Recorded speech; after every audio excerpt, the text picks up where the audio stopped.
Hello and welcome to BOOTHCAST. On BOOTHCAST, I speak to people who inspire me about sport, business, and the winning mindset. Today's guest probably needs no introduction in the stand-up paddle world. He's an ICF world champion. He's an ISA world champion.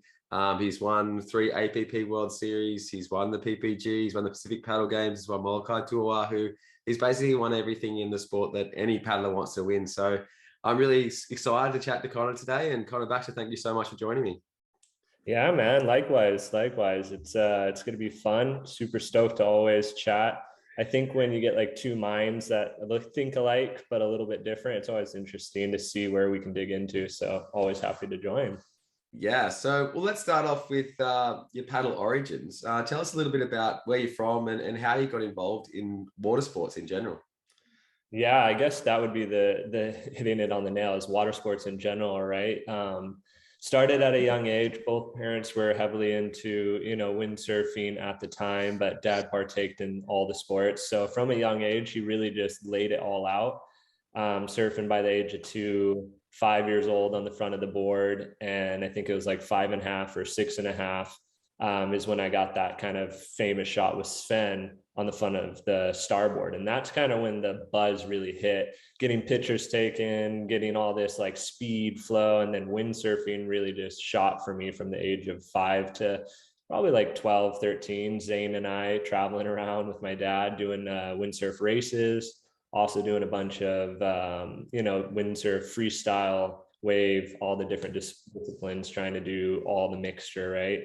But It wasn't until probably, obviously tried stand-up paddling at like 11, 12 years old, didn't love it. It was a big board, heavy paddle, aluminum, cut in half, things sank every time we used it. So it wasn't like this love for the sport right away. Not until, I guess, if you fast forwarded a bit, 2 years, where 14 years old, 13 years old, got a first custom SIC 12.2. So funny shape, definitely not your unlimited shape, but I was so small at the time, I didn't need an unlimited board. A 14-footer would have felt like an unlimited. But that was where the real love of the sport really came for me. And no paddling history or anything, but here in Maui, obviously, we get a lot of wind and it's cranking. So the downwind really just sparked something, and that's where it kept on going. And beginning of stand-up really wasn't much flat water races. The biggest races were the Molokais, the Olokai, all these Maui downwind races that icons like Ikolu, some of the OG guys, Dave Kalama, Mark Raphorse, all these guys were at the top, kind of the pinnacle, Livio. And these are the guys where I was chasing. And yeah, just kind of one thing led to the next, as obviously the sport evolved and started going a little bit more worldwide. It was like, hey, finish up high school, let's go. Not going to go to college. Let's just keep pursuing this, making money at the moment. So there's no real reason to stop what we're doing, right? Traveling the world with some of our good friends still to this day. And that's when APP came around, Euro Tour, all these real big events, and just been diving into it ever since. Yeah, there's so much there that you've sort of briefly touched on, but we'll gradually unpack all of it. Well, when you're talking about windsurfing and traveling with Keith, your dad, and obviously you had the Swartzes like down the road as well, and Maui is a very big windsurfing hub, I guess, then and still now. Was that like sort of like for the first love for you, and why? What sort of drew you to that? I know you're obviously exposed to it, but what was it about being on the ocean on a windsurfer that you just loved? Still the same feeling if I went out there today, right? It's just this like motocross on water. There's something so raw about being able to, one, have speed, right? We're all, whether we're racing or on a surfboard, we're all looking for speed. And obviously getting on a windsurf board, you got lots of it, hitting, waves, jumping on the way out. Hokipa being, like you said, a hub, a big mecca for windsurfing, way dating back, until Zane's dad's time, so it's like, it's been a big sport in that sense. So that was really cool. And I think the biggest thing was that Zane, Kai, myself, there was not many other kids doing it. So we definitely got a lot more attention and sponsors and things like that. We're like, what, these Groms are going to come compete at Hokipa with us? Like, it's closing out. What are they thinking, you know? And obviously not winning. Kai and Zane, you know, do actually win some of those at that younger age, but still junior events, these Hokipa events just really were all happening in our backyard. So that was the biggest thing. You had so many professionals coming in and out. The starboard photo shoot back in the day, I mean, we had probably 15 people sleeping in our garage, including Sven, Tiesta. So it was like all happening around me, whether I liked it or not. And that's why windsurfing really was the first. And then, you know, he kept bringing stand-up boards to Maui during the photo shoots. And we're like, okay, we'll try it, I guess, get a few shots. But it wasn't ever, Zane and I were still running to windsurfing, just, yeah, purely because of the speed, the excitement, and yeah, something that was happening right in our backyard. Of course, Zane probably has a different reason, maybe like his grandfather invented it, but yeah, you know, like didn't have a choice. But same here, you know, parents were North America distributors for, you know, starboard, so they had all these boards going all around, and at the time, obviously, mainly windsurfing. And you spoke a little bit about like Zane and Kai. You guys would have all had like a friendly rivalry basically all the way through, and being like, as you said, only like a few of you doing it, you're all kind of competing for those sponsorships, competing for like, I don't know, prize money or results. What was that like, and how did you like all kind of fuel each other's careers? Because you would have been continually pushing each other, like kind of like brothers in a way. Like I had two brothers. We always were fighting and pushing and trying to be better than each other. What was that? What was that experience like, and how influential, I guess, are those guys on your career? Yeah, no, totally. I think that's a huge part of it, right? I think, you know, when you're chasing someone so much older or so much bigger of a name, it can get daunting, right? But if you have a brother in arm right next to you, it makes it a little bit more appreciated, right? You can both kind of relate. Zane really took, obviously, that brother role. Same birthday, 1 year apart. We traveled together. We, you know, we've cut our hand and made a blood brother thing. Like, we go back, right? So definitely him and I have had this friendly pushing. And Kai and I obviously started on a different foot. I would say fast forwarding to now, it's totally different, right? But we had this, you know, what you see in a lot of sports where, yeah, we're always trying to one up each other. And this literally started back when we were Groms, right? Doing all these HSA, NSA surfing events, doing all the Aloha Classic and the Maui Race Series windsurfing events. And, you know, as kids, there's always the junior division, which we were trying to push each other. And we were always trying to be the first kid to kind of break that barrier of, oh, hey, look, we can kind of smoke some of these older guys as well, right? So him being older, he was always getting a taste of all of that sooner, quicker, right? So definitely for Zane and I, that fueled like, hey, he's making it possible, right? Like he was, I think he's like 3 or 4 years older or 3 years older than I. So he definitely got sponsors or bigger sponsors sooner, whatever it was, right? So it was always like, okay, he did that, I can do that, and I can do it better. And that was definitely a big part of our career. And fast forwarding from young age to like more that teenage to young adult age, that really was, I mean, between the world tour, if we didn't have that kind of a platform, and then yes, Kai and I going hand in hand, he win event, I win event, Ty at event, he win event. Like it was just this back and forth where 5 years in a row, 6 years in a row, it always came down to the last event. And it just made it really exciting. And of course, yeah, talking about it now with him, it's funny because we both had that same kind of idea of like, how the freaking heck is he so fast? Like, how can I get better? How can I be just a little bit more fast or a little bit more fluid or whatever it was, right? Don't miss a buoy turn, catch that little bump. And yeah, I mean, if I wasn't having that kind of background, I don't think I would still be close to the top as I am today, for sure.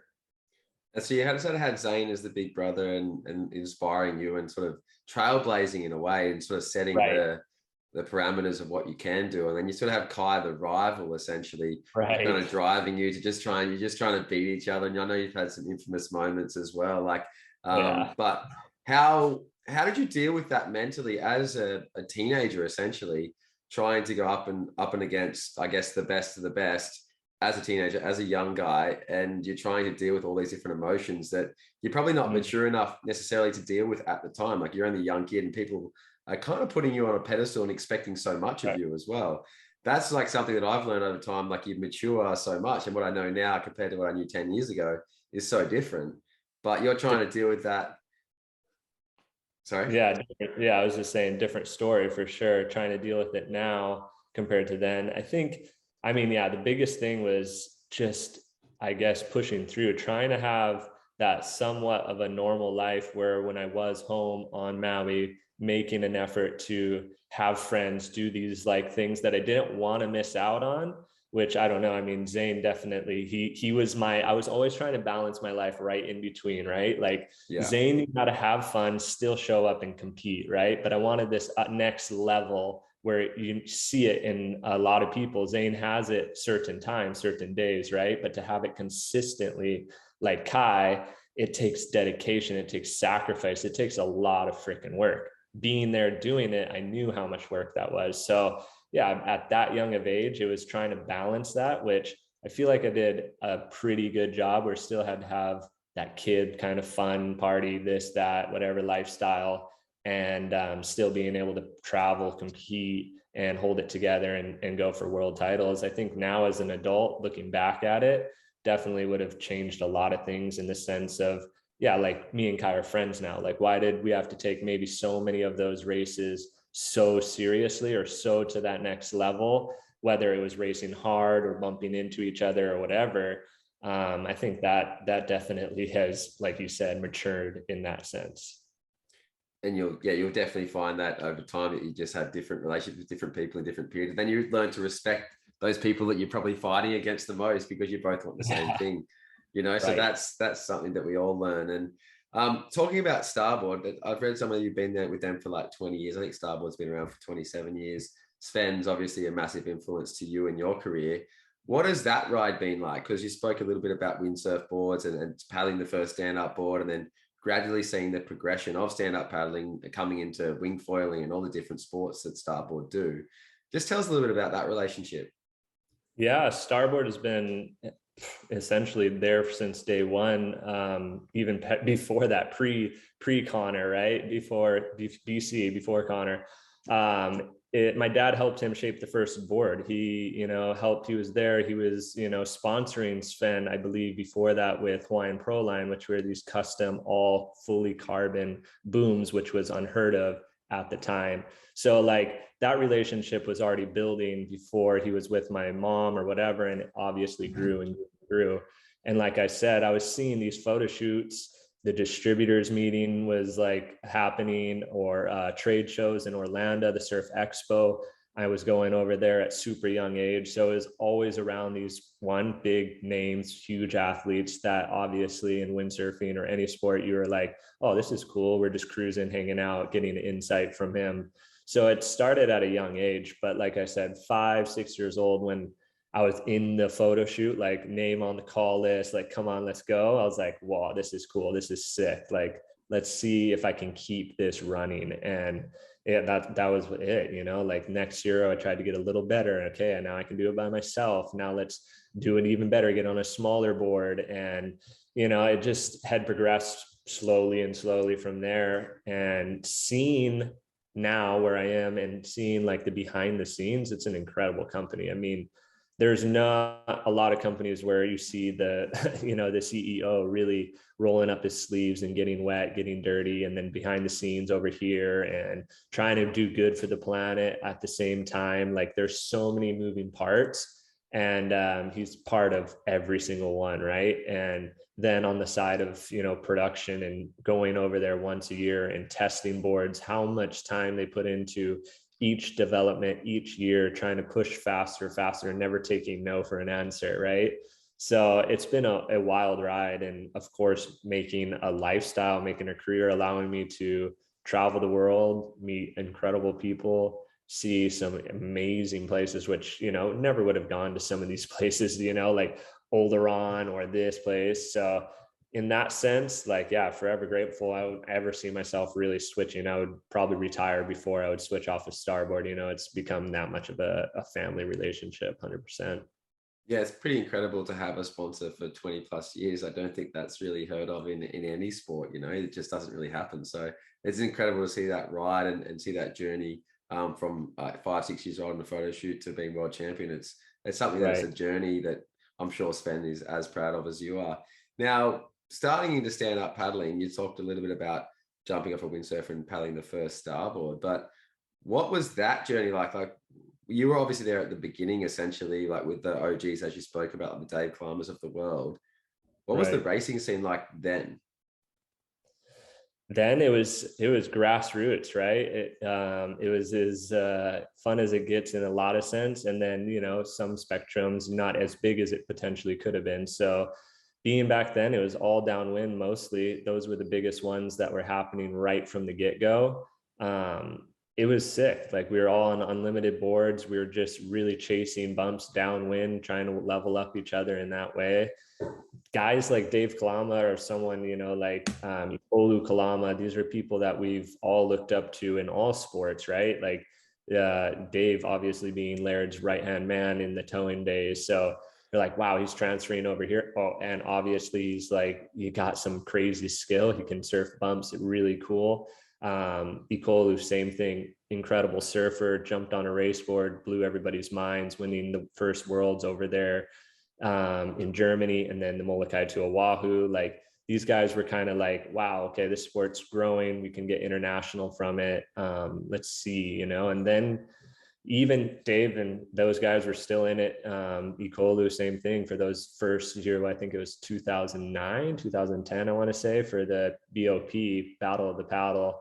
And, that was, in my mind, almost the pinnacle. You had 200, 300 people plus spectating on the beach, 300 people paddling into the race. The elite division was stacked, and it was just so much going on, right? You had the SUP awards the weekend before, and it was huge. And then now it's really kind of shifted into this very, I don't know, still some events are obviously Carolina, which we're going to, getting that same impact, but it's not like these huge crowd surging, right? We have winging now that has taken a little bit of attention away, and all these other sports. But in the sense of where our sport's going, of course, we have ICF, ISA at the back of the window pushing for Olympics. So we'll see in that regards. But yeah, the sport is definitely evolved since the time, where it started here in Maui, Laird Hamilton paddling upwind on his tandem board. Yeah. So at the start, you've got like 9, 10 Battle of the Paddle. And that's probably like the first few events you were going to, or were you going to earlier events? And there was probably like Olokai runs or Maui to Molokais. Like, were you doing them at really young age? Like, or was it, or did you start racing internationally or on mainland US straight away?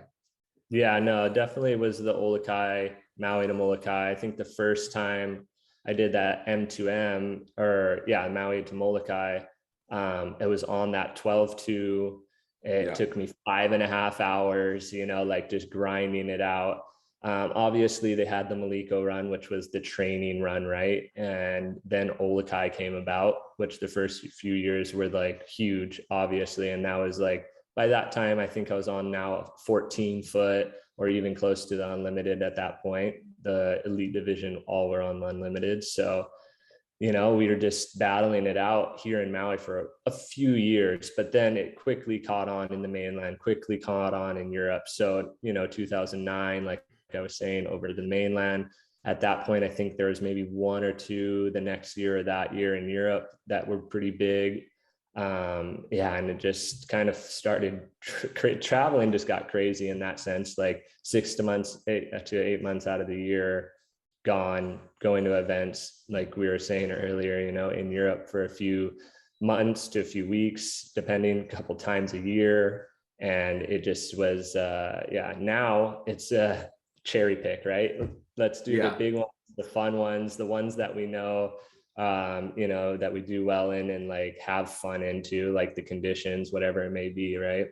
Yeah, well, I think as you're getting older, you sort of got different priorities, and we'll go into that in a little bit. But tell me more about the Pacific Paddle Games, or sorry, the Battle of the Paddle, I think it was originally, and Yeah. tell us a little bit about Carolina and what those events meant to the sport at those early stages, because you've sort of seen like a massive shift to Europe now. I think you've got a really growing community over in Europe. Like the paddles, it's probably more, as you know, mentioned just then, based more around paddling than it is around like surfing. You're saying that you started out doing mainly downwind races, ocean races, and now it's kind of had a massive shift to the flat water. But in those early years, like I think you won the Battle of the Paddle in 2011, and you had like those big mass starts. You had people going through waves. It was massive carnage, you know. What was that time like for the sport? It was, I mean, mayhem in that sense. You know, I feel like we saw a different winner. Like, obviously, the distance races, you were seeing that consistency of Danny winning it a few years in a row. But I'm pretty sure for that technical race, it was like, yeah, top 10, we're always that top 10. But it was mayhem, you know, it was surf race, huge amount of people. Like, you could have a person that wasn't even going to be in the top 20 or top 10 take you out at a buoy, or you're lapping someone. So in that sense, it was carnage purely, for sure. But, you know, we were first few years, we were racing for 10 grand, which was huge, you know? So everyone was like, oh, and then top 10 gets paid, let's go. Like, so you got a huge amount of people showing up to a race internationally, nationally. And I think that's what made it so big, right? All the spectators on the beach, all the vendors. And yeah, and you were mentioning it, it just slowly evolved to now, you know, surf races of like, okay, those are obviously condition based, but what can we have more consistency in, right? And Europe, obviously now being, I would say, more the hub, the big mecca of where paddling, stand-up paddling is happening. You know, you can have these conditions. Euro Tour, we've had some pretty sick, you know, distance races where we're in the ocean, Hossegor, in and out through surf into flat water, right? So you have the opportunity, but the consistency is there for, you know, ICF and these events to, okay, we have a body of water, let's go. And I think that is a big part of why stand-up paddling is so amazing, right? You can't do that in a lot of other crafts. And to have that kind of flow and that different kind of surf vibe where you're moving around on your equipment still, you're still having that turning ability. And then, yeah, flat water or ocean you can handle. And I know you've got a love for surfing, stand-up surfing. How much of a role has that played in your career? I know you obviously focus on the racing because you've had more success in the racing, but you have done stand-up surfing events as well. How have you found that evolving over time as well? You might have had more surfing events early on, and now it's sort of moved Right. more racing events. And like, there's actually quite hard to be a surfer really in the sport at the moment because there isn't too many opportunities to show yourself. Just tell us a little bit about your passion for stand-up surfing and how you've seen that sport sort of evolve as well.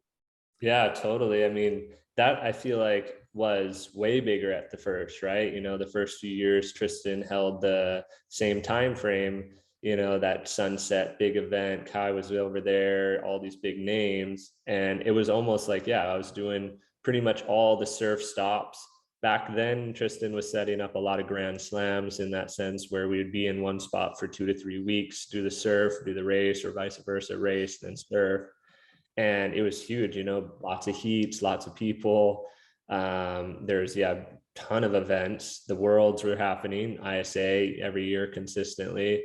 And yeah, it was now dwindling down to basically just IFA really. And then a couple small little events here before Carolina or after Carolina, I believe. And, you know, it's definitely dwindled down. So if in Central, yeah, if you're just SUP surfing, there's no huge potential. Where racing, we're still seeing Euro Tour go in that big chunk of summertime every week in a race, prize money, potential sponsors. Europe is exploding in that sense. Yeah, Europe has been crazy the last few years. Obviously not during the pandemic, but I remember going Yeah. there in 2019. It was just like everything was kind of exploding, and it kind of has kept rolling through in the background. I think now the pandemic's slowing down, I guess, or over, or whatever you want to call it. You're seeing more events push through, and there's races again like every weekend, and there's people Yeah. asking you to come places, and you're sort of like going, I've only got so much time to do a certain amount of Right. events. Like, which ones do I cherry pick? And But I think the sport is in a healthy place. But let's talk a little bit about ISA, ICF, I don't know, APP, Euro Tours, all these major power plays in the sport. Like, where do you see the sport going in the next 5 years? Do you think that the competition between all these organizations is healthy for the sport? And what would you like to see, like being someone who's probably more OG from the early days of stand-up paddle? I mean, what I have the most fun in and what I would like to see, I mean, Pan Am's was a good example of that. Show up for, one race, treated really well, and it was a surf race, which is still that crapshoot, but we've gotten it down to the point where, obviously we can work our best technique, best tactics, and that's super fun for sure. That longer technical in and out through the surf, one and done. And ISA would obviously be the forerunner for that, bringing that to Olympics or whatever that was, a little world tour, who knows. In the sense of, where do I see the sport going though? Hard to say, right? Like you said, there's so many power plays right now, so many guys saying, no, we're the world tour. And now ICF just released, they have a world tour.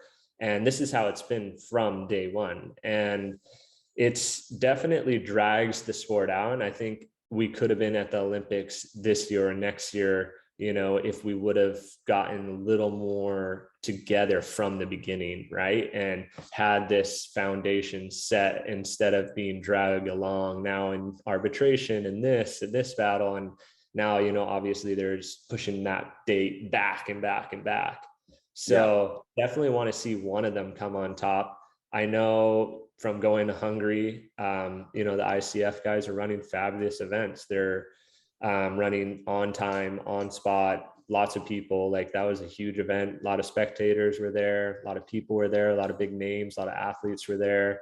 Then they had the age divisions, and like they had times printed out, and they were pretty much hitting those times spot on throughout the day. So that level of professionalism was really cool to witness and be a part of. At the end of the day, it would just really be cool to see the sport go to the Olympics, whether it's in my time or not. It would put the sport on the map, right? We're just dangling right underneath that level of like professional athletes. And okay, we're professional athletes in stand-up paddling. So to see it go that next level, I think that would help, obviously, and still wouldn't be the thing. So obviously cleaning it up, having one specific tour that worked with the Euro Tour as a qualifying series, worked with the whatever it is in the States to make it as a qualifying series to get into the APP, all of them kind of band together, then having this one world, whether it's ISA or ICF, being that way to qualify for the Olympics, and kind of just connect the dots a little more simple, right? Like for me, for instance, next year, it's like, I want to try to do all of them because who knows, 2023 would be Pan Am. So you have to do ICF or ISA to qualify for that. Or if Tristan's still working with them, they're a way to qualify for that, First American. And then ICF is obviously still running in Poland, I think, who knows. But it's just like, there's so many things to grab, which wears us athletes out. And there's just not enough real money to be running around all these world tours, right? So having a season, having a particular time to have off, to preseason, to okay, we're on, or either midsummer break and have two split up, something just more organized. I definitely would see cleaning up the sport, and definitely would be obviously a huge goal for all of us. Even when you're talking now, it just sounds like there's just so much work to do for stand-up paddling. Like, you're talking ISA, ICF, AVP, linking events, linking federations, trying to organize things. It does seem like it's a long way off, but at the same time, it doesn't seem like it's that complicated when you actually just try to simplify it in your own mind. You're like, well, everyone just needs to work together. But as I say, like, there's obviously people out there with different agendas, and I don't actually know what the perfect solution is, but it's always interesting to talk to people about what they think, because you see ICF, they're going towards the more flat water style racing. You've got I guess they're pushing the 1K technical, or the 850 meter technical, or whatever it ends up being, and then you've got the 200 meter sprint, which is basically kind of the same event in a way, because after you race 200 to the first can, it's like very, very rare someone's going to pass. And then you've got then you go like way the other way and you go like 18K distance race. So it's quite interesting what they're doing. And then ISA just kind of disappeared for 18 months. And then they're saying they're going to run a world championship event at the end of the year in Puerto Rico. Is it Puerto Rico? Yes, I say Peru, but I knew that was wrong. And then are they going to put their times out, like, I don't know, 4 weeks out like they did in 2019 and make it hard for everybody again? Or are they going to be organized and, and then ABP at the moment, they had a big schedule and they've shortened their schedule down to a few less events. Hey? Yeah. That's one now, so we'll see. Yeah. Yeah. And I'm looking forward to doing a few of those events. They're always great events and great to be a part of. And then you got like local federations trying to do their thing or local SUP groups. So it's just crazy when you actually look at it as a whole and you're like, well, there's a lot of work to be done to bring this sport to where it should be. But the amazing thing about stand-up is there is just so many people paddling stand-ups now. And I think during the pandemic, that's just kind of exploded. Right. Definitely here, even though winging and foiling I would say definitely outnumber and definitely took a predominant of like, oh yeah, that's what everyone's doing. But even when you look below that, a lot of people started getting into paddling. I did a lot more lessons from people visiting or people that are like now part-time residents that lived on a lake but just want to paddle. So definitely even through a really active winds kind of island with winging, windsurfing, kiting, race side of things, probably the only paddler on Maui, but there's on the south side a lot of SUP surfers going on and that kind of vibe over there. And it sparked up definitely through the pandemic. Everybody had time, got a little money, bought some boards, bought some equipment, and went for it. It must be hard living on Maui with like so many distractions essentially, because you have good waves, you have good wind, you can like pretty good weather all year round. Like there's always something to do outside. Like you can go hiking, you can go paddling. Like it doesn't really matter which day it is. There's always an outdoor sport to do. And I found like when I look at it from an outside perspective, Maui is kind of like the place where it's like the first adopters of everything. Like, like it's, whether it's been stand-up paddling or windsurfing, or now it's going into foiling and wing foiling and surfing. Like there's so many of those things to do. How have you found that to try and stay focused on racing? Because racing is essentially your job. And the other stuff is kind of like the fun stuff you do around it to sort of stay mentally fresh. And that's my assumption, but you can tell me if I'm otherwise. But how are you trying to manage not getting sucked into all that sort? Because like if you go wingding for 3 hours, like you're not training for 3 hours, So that's something that I really struggled with. Like in 2020, I started doing it and I started like mowing the lawn or whatever, how you go out back and forth in the lake. And it's kind of like, oh shit, if I'm going to use 3 hours of my time, should I be doing this? Yeah. So how are you managing all of that?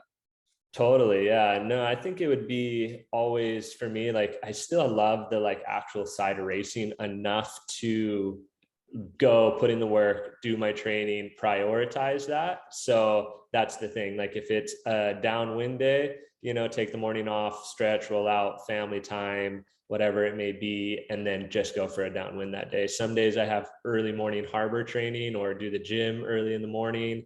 And those days, prioritize what work needs to be done. And then whatever free time I have after, going home, family time, nap schedules, diaper changes, go for a quick surf or go for a quick wing.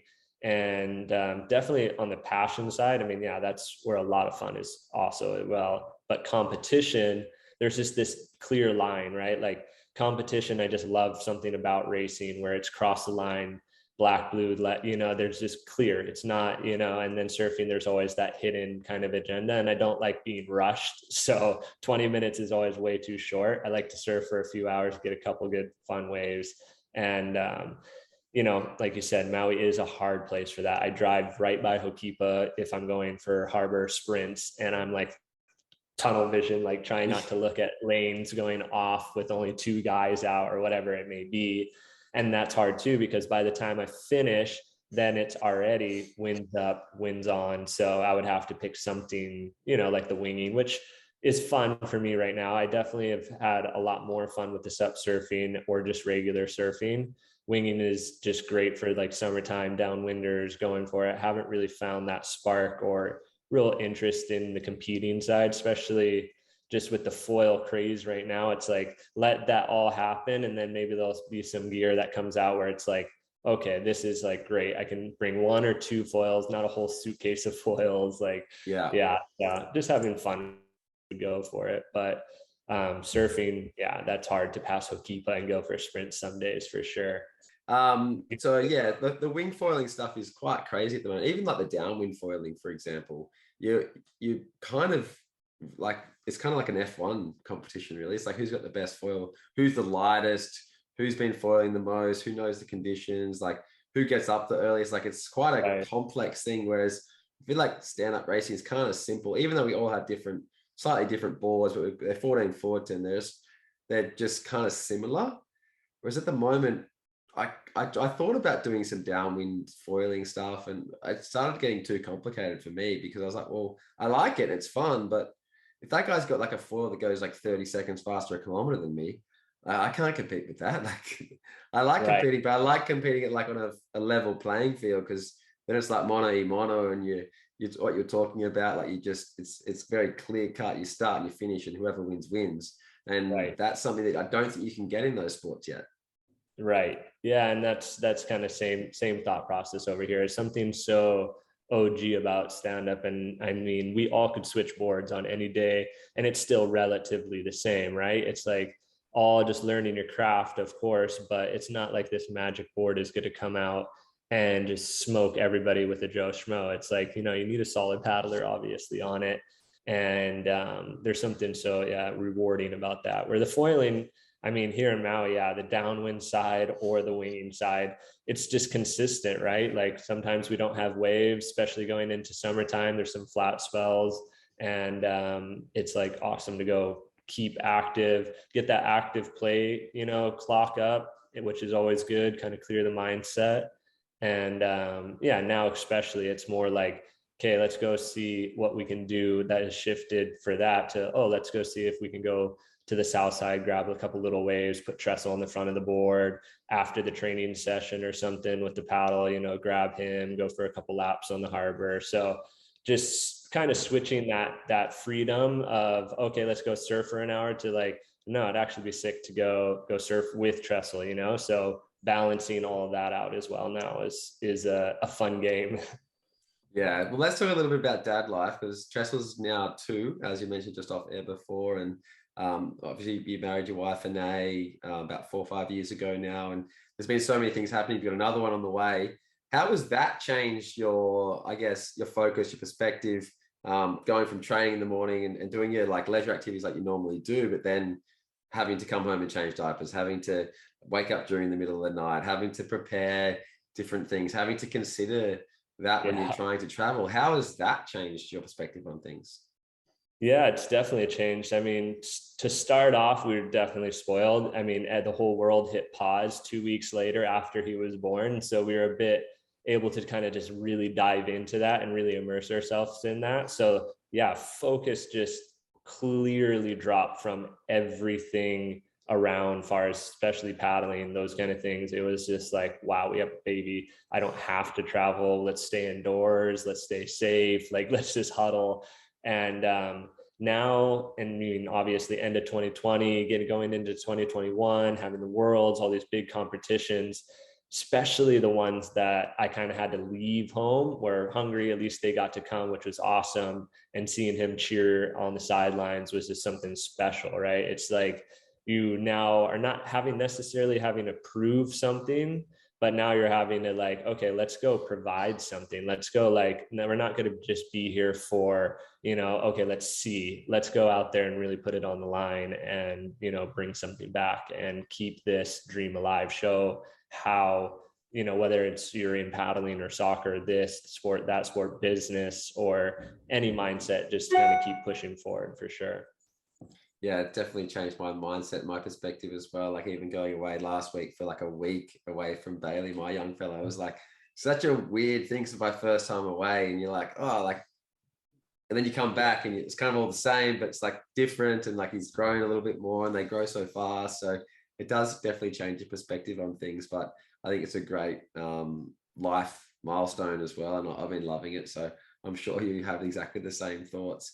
Let's go into Worlds last year. ICF Poland, How was that for you coming off a very limited, I guess, training, preparation, racing schedule, or something that I really struggled with, like not having really raced from 2020 through to going OA in September last year and just seeing what I was like again. And I kind of struggled with that a lot. But what was that like for you? There's a lot of young talent coming up now that you've got to contend with. Like I know you've had to contend with a lot of different people throughout your career, but there's like young talent coming through now that you've got to contend with. How did you deal with that going into Worlds last year? Could you prepare properly? Did you feel strong? And were you happy with how you went overall? Yeah, for sure. That was that big one, right? It was a big event. Everyone was preparing for it. But normally, I mean, for instance, this year we'll have a few races under our belts before then, have a solid training, having last year kind of rolling into this year. It's like a whole different vibe coming off of, the bed, basically, the couch. Okay, let's get motivated. Let's train. Okay, we have a kid still. Let's try to manage that. Let's get everything in order here. It was definitely hard and kind of daunting at first, but then once you're in it and like you're in that rhythm and in that routine of like getting up, waking up, training, paddling, it feels so right. Like it feels like the whole day kind of just runs a little bit smoother. So that felt good. I think the biggest thing was for me in a sense is sparring partners, like you were saying, having those Kai and Zane's like back and forth, I think was really what motivated me and what really pushed the level where I was at, where now there's no one to push. And now it's like, okay, let's see how hard you can push yourself mentally, nowhere to gauge really. And as far as like feeling results wise, like I felt like I was right where I needed to be. I don't think I necessarily lost super big or lost anything. I knew little key components would have maybe shifted the mindset or shifted, the playing field. But I was stoked on those two results, still in the top, still just showing up. I wanted to be in the top of sprint and technical. So 2 silvers, I was like, okay, I'm still there. And with the knowledge of like, you don't always learn something when you win, right? And now there's little knowledge of like, oh, this little guy brought something new like that or this, or okay, now he's playing a little bit of my cards or whatever it may be. Makes you think a little bit harder, makes you think a little bit more, and now have some more tools in my bag for Poland. Yeah, you're like, and I'm not taking anything away from you. Like seconds are amazing. Like second in the 200, second in the technical race. But it obviously is hard to lose. I know for me, for example, like when you don't win and you're so used to coming across the line first, it's like, okay, what am I doing wrong? How are they beating me? Like you're trying to evaluate all these different things to try and stay on top. And as you said, like your motivation, especially as a young fella, you were able to train with Zane, you were able to reverse Kai every weekend, and you're so used to going back to back with all these different races and taking things apart. So then when you have a big race, you go, okay, well, I need to take all those things and put it into the big race. Whereas you can't just throwing yourself in the deep end, like in a way, like you're kind of beginning again when we're all going back to Hungary last year. And I found that quite challenging just for myself because I just didn't really know where I was at. And there was so many other factors at play, even like leaving my country. I wasn't even allowed to do that. I had to get permission, just and so hard to get motivated to train when you might not be able to go anyway. So you kind of like 1 foot in, 1 foot out. Whereas normally you're like, I'm doing 25 races this year, so let's go see how I go, like, and then every weekend you make a mistake, you can back it up the next weekend. So it'll go back to something similar, I think, now. But as we sort of spoke about, now that we've got different priorities, not as many races, I don't think, but still a similar trial and error. And that leads me into what's motivating you now. Like you've been doing this for such a long period of time. How do you like motivate yourself to go training each and every day? And what are you striving towards? What do you still want to achieve? Yeah, totally. I mean, at the moment right now, it's still one of those things where I just love the lifestyle of being an athlete. And I love the lifestyle of being, kind of towards the top and, pushing the limits of a sport, being right there at those events and trying to one up, like you were saying. I think that's definitely a big motivation. It seems like it's been part of my blood and lifestyle for so long now that it just feels so right. And the training got hard. It got kind of daunting in the sense where I was like, okay, now I got to do Molokai and then go home and then go to Europe and do a 200-meter sprint and then come now. Whereas now, like switching that to, okay, I'm going to do technical and sprint. I'm like, whoa, okay, I'm still young, still can get that maybe couple years out of it. Let's go, let's hammer hard, and then see where I can shift into, more into the other range of maybe distance or 10Ks or whatever it is. But right now, that's super exciting for me to just be, okay, let's go hammer some 200 meters out. Let's go hammer some technical in and out of the surf. Like I was saying, the Pan Ams, that was such a big fun event that, if 2023, I'm pretty sure we're going down to Chile, and that would be super cool to be ready and strong for. So there's still those little events that, mean a lot. The APP, another world tour, like there's always those little goals that always kind of help motivate me pre-season, during season, and kind of get me excited for the next year. And obviously, if ever, 33 years old is how old I would be for the 2028 Olympics. And if something did happen, obviously being ready and being like, okay, whether it's distance, technical, sprints, let's just go give it, maybe march with the team and see where I'm at. So what was the change for you? I know you, like, most of your career was focused around, well, I think it's probably what the events were, but longer distance paddling, you were doing really well. You're winning a lot of those. When did you decide to switch more into sprints? Like what was like the contributing factor, or like, was it a change in motivation, or did you just know that you were the fastest guy? Like you were the fastest guy in, I think it was 2013, 2016 when they had the fastest man on earth or whatever it was in Germany. And you Right. won like the sprint in ICF, and you won that quite dominantly in 2019. When did you decide, okay, that's me now? Like, I'm not going to try and do everything. I'm just going to be focused on sprinting. I'd say that kind of shifted in the last few years, starting maybe in 2018, just seeing like inner Connor, like showing up to a start line was like, okay, this is a 10K or the graveyard, which we got coming up soon. Like, I just wasn't excited. Like I wasn't like so jumping up and down, like unless it was Maui to Molokai or downwinder. Obviously there was like something about it where I just wasn't excited about it. And going onto a start line for a surf race or a sprint, or the 200 meter in Germany or 200 meter in China, there was like this different energy and this different like excitement, like, no, let's go, let's freaking go. Like, okay. And that right there was like, okay, let's just take a step back. Let's just try to actually train for one thing, because the training was just getting bizarre in that sense, to try to maintain that, oh, on an unlimited board, okay, back to a 12.6, okay, back into the 14, okay, now everything is 14, but still go the same distance. And, managing all of that was really hard. I mean, there was one year where it was like, over in Europe doing APP sprints, coming home the weekend before Molokai, and then going into doing the Molokai. So it was like training was getting harder. It was like the excitement, and that a lot changed. Probably I'd say in 2019, where, in China only signed up for the 200 meter and the technical. And I was same thing, stoked to be able to sleep in on the distance race and then go for it, then. And I know, like, in the sense that how our bodies kind of evolve as the older we get, the more endurance building we get. So trying to squeeze out whatever it may be, 2, 3, 4, whatever, 5 years, squeeze out as much as I can, where I really tune in and focus on that would be the goal. And then if that time comes where, okay, now I'm definitely seeing way going down, like, maybe shifting into more of a distance, inner island, whatever it may be, see where it's at, kind of thing. Yeah, well, as you said, we've got Carolina coming up, and I saw you get down to do that one. How are you feeling going into Carolina? And well, tell us a little bit about what events you are going to focus on this year.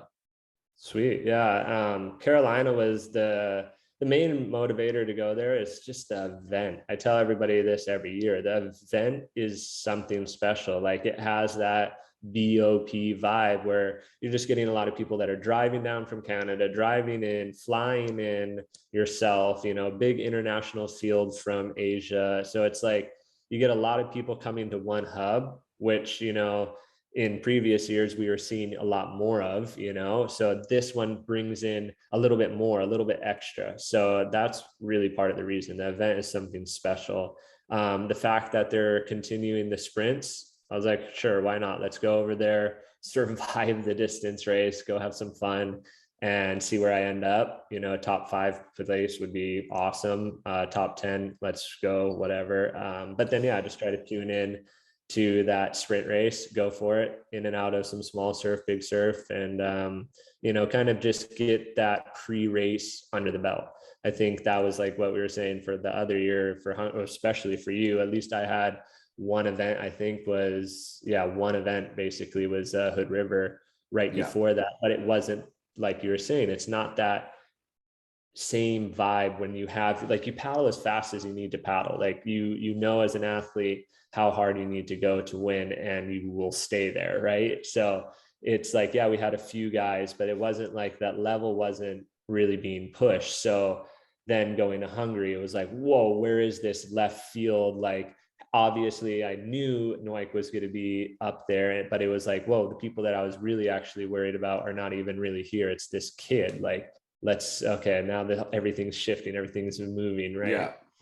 Yeah. And I think with that, I guess that mindset shift and not having the ability to race, but like prior to leading into like my trip, for example, I used to always go to events like 12 Towers at the start of the year and go, I'm so underdone, but I'm just going to have a crack and see where I'm at. And then if I get flogged, it like motivates me to go training and try and fire myself up for the rest of the year. And I've had bad results at Carolina where I've got like 18th, you know, like I bonked super hard and I've gone home and trained like really hard for 4 or 5 weeks and then gone to Europe and won a fair few races. So not having that sort of doesn't really get you in the right mental headspace to do the work that you know you need to do. So there's all those different factors that we have to consider. And as you said, Carolina's always a good one because it's like one standalone race. You go there, you see how you're at, and then you're like, okay, I'm good. I'm nailing this, or I got so much work to do. Maybe I should push back my next trip. So, so you're obviously going over to Carolina. You're excited for that one. Then what's the rest of the year looking like? Like, are you going to do some strike missions like you spoke about before? You're going to do a few weeks away. What's the plan? Yeah, now that Trestle's 2, we definitely were like, and another one on the way, we're maybe going to do 1 or 2 trips, trying to see which ones those potentially would be. But yeah, it would be following the APP. So June over to Cali and be over there for that event. And then luckily the weekend before, I believe, is the trials for ISA, Team USA. So hit 2 and 1. We'll be over there and doing that one, which maybe that's the one the family might come over and hang out with. But otherwise, it's going to be these Carolina 5-day, 6-day trips in and out, not the normal, let's go there to Europe for 2 months, hang out and have some rosé in between. Then moving on, like I said, focusing on APP. So back over to Europe, planning on doing that first one over there for London. And then unfortunately, I think there's like 2 weekends in between. So trying to fill those in or potentially just come home, go back out for Poland. Who knows? I mean, they're obviously full force going, but you know, with everything going on, who knows how that's all going to play out. And I would love to be over there. Definitely signed up for it and going to go. And then APP following that, I believe, is like Korea. And then due date for baby is October 5th. And I think Maui APP is like the 5th through the 7th. So rushing back from Korea and signed up for the Maui one. We'll see what happens when the baby does come. But potentially, the baby's due October 5th. So same date as the Maui race. And continuing on, would do the remainder of APP, which is, I guess, Paris. And before that would be ISA, Puerto Rico. Really trying to, like you said, some dates and those kind of things would be nice because I don't want to be there for 2 weeks when I only need to be there for 2 days. We'll have a new baby. So if Fernando or any of you are listening to this. That was always the hard one with ISA. They'd have like 2-week waiting period and then just like, surfing's on and we're going to change the distance race and we're going to China that time. And I flew in, then flew home, then flew back. And I was remember, why am I here for 2 weeks when I can just be here for 1 day? I'm just doing a distance race for everything else. So that was always the thing that killed me about ISA. Totally. So that's not a guaranteed for sure one. We'll see how things pan out with, like I was mentioning, 2023 Pan Am. So if that is a qualifier, definitely make an effort to make it there just for the technical at least, or whatever that is to qualify, especially if APP is not going to be a position to get into that. But yeah, and then it's Paris and then location X, I believe, or whatever. I don't know. There's a race weekend after that. So pretty stacked year in the tail end of things. Leisure right now, just base training, get it revved up. And that tail end is going to be stacked. Lots of travel. Yeah, definitely. It's going to be exciting year. And I think with the bit more free flowing travel as well, it makes life so much easier. Because when I went, I'm not sure if you did it as well, but when I came back from Poland, Hungary last year, I was 2 weeks in a hotel room. It was just crazy stuff. So hopefully that's all over. We don't have to do that again. Correct. So tell me a little bit about like technical changes to the sport. Like I know your strokes evolved from when you first started to now. Like there's been all sorts of different things, like you're pushing ski poles, so flicking your hips forward, to paddling more like forward in the stroke, more back in the stroke, longer paddles, shorter paddles, more dugout boards. Tell us a little bit about technical changes that you've seen in the sport, and tell us a little bit about, I guess, board changes that you've seen in the sport too, because I know people find this really interesting, because people coming into the sport now don't realize where it started, and there's just been so much things happening over the time, because it's such a young sport too, really. Right. Yeah. No, it's evolved so fast. I remember the beginning days, it was double shaka over your head, and no joke, my paddle, if I'm not mistaken, was 84 inches when I was like 14, 15. And that's purely where the choke stroke came out. Like, yeah, I could manage, getting up to the top of that handle for a more longer straightaway stretch. But as soon as it came a little faster, or I wanted to sprint at the end of a race, or we were going upwind, double shaka is way too tall. So obviously, just being an athlete, just adapt with it. I would choke down. Where now, distance paddle is that like, fist above my head, maybe thumbs down, especially, kind of with the dugout or flat board, that would kind of change that very much. So shorter paddle by a lot. And the technique, a lot was, for me personally, not coming from a paddling background, was just make it work. And making it work was a lot of bouncing, hopping, moving, just make the blade go through the water. Where now, a lot of training sessions have, technique only focus for that day, where, you're going, not too hard for not too long, but purely just focusing on catching and releasing and all these little things. So stroke has definitely changed. I think, for me, I like to keep two different kind of styles, and those two different styles would vary from more that distancy kind of, obviously reaching out, grab the water, and then standing back up and kind of sliding and pushing that board forward on that standing movement, real hip thrusty, and into the sprinting, more similar, I guess, to the C1, I believe, or whatever the drop knee one is just, really jumping up forward, slamming that blade in, and then pushing the board really hard underneath you, and just sliding, more that ski or cross country kind of style, just really keeping the board high on top of the water, and those strokes just catching, releasing, not even really pulling that full stroke all the way through, versus distance all the way through is what you're looking for, that consistency on time, really consistent, and pulling stroke. Yeah.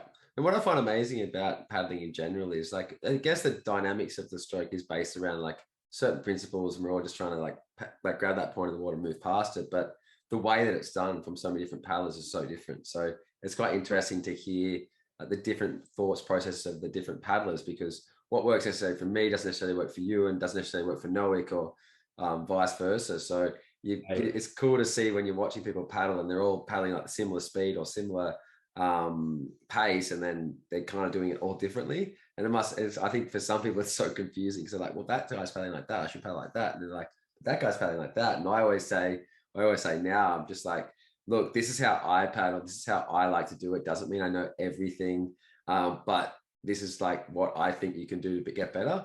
But listen to everybody and try and find your own path. And I think that's what's great about stand-up paddling in general, that there's no one particular focus that you have to do to become a good paddler.